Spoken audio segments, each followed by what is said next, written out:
How old were you when you first visited France? That is, I was 43. Oh, really? Really? Because I thought you were going to say that you had come over as a child and had a lingering memory. No. I never made it over here until 43. I didn't visit Europe the first time when I was 42. No, 43, because it was Ireland. 2000, yeah. Yeah, 2000. But also, my dad was a soldier here during World War II. And where was he based? He traveled all over France.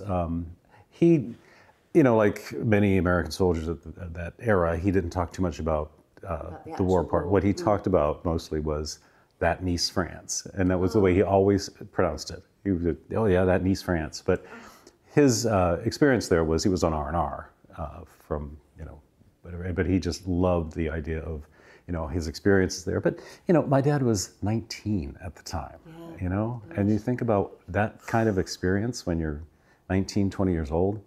I mean, it's not surprising that they, soldiers, when they came back, suppressed a lot of that. And that would have been the good part of his war. Right. Yeah. Nice was... He would talk about the good part. He would talk about that Nice, France, yeah.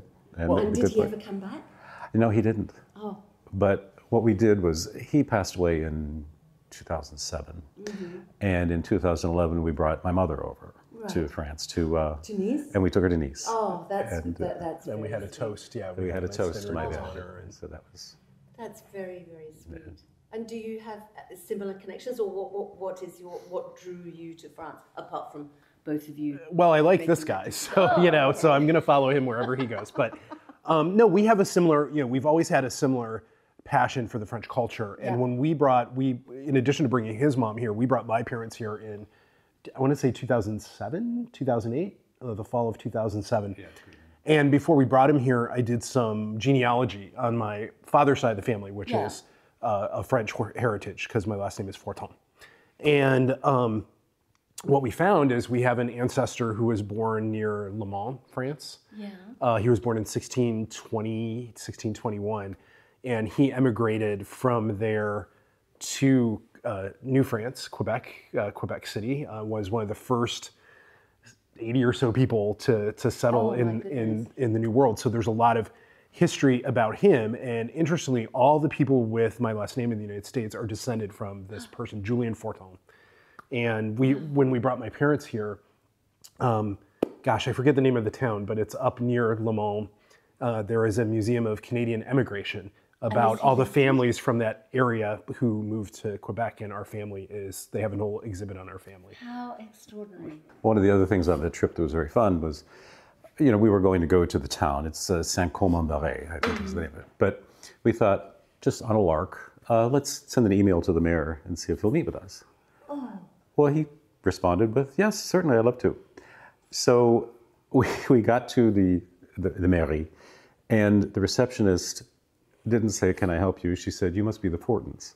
Oh. And I said, okay, that's fine. She said, well, the mayor's running a little late. Why don't you go over to the church, and he'll be with you in a little bit. So we walked over to the church. The names of the immigrant families are on the wall of the church. It was the church in which his ancestor had been baptized. In 1621. How did you feel at that moment? That's well, it's an emotional moment. Well, it was very emotional, but in addition to this, okay, he came in, the mayor gave us his tour.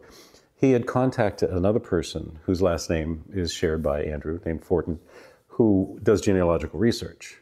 And then we went over to his house and this was all just based on an email to, the mayor of this small town. And, there's always this wonderful American idea that the French, they're rude.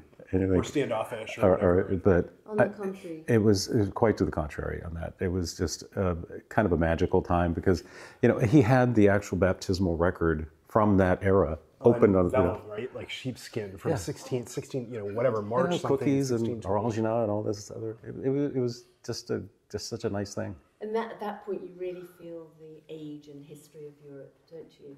At moments like that. You do, and I think, Sam being inspired by his dad's experiences here, and me being inspired by my ancestors' great voyage, right, to the New World, which back then was like going to Mars. You would go there, and if you made it successfully, you would not come back. Yeah.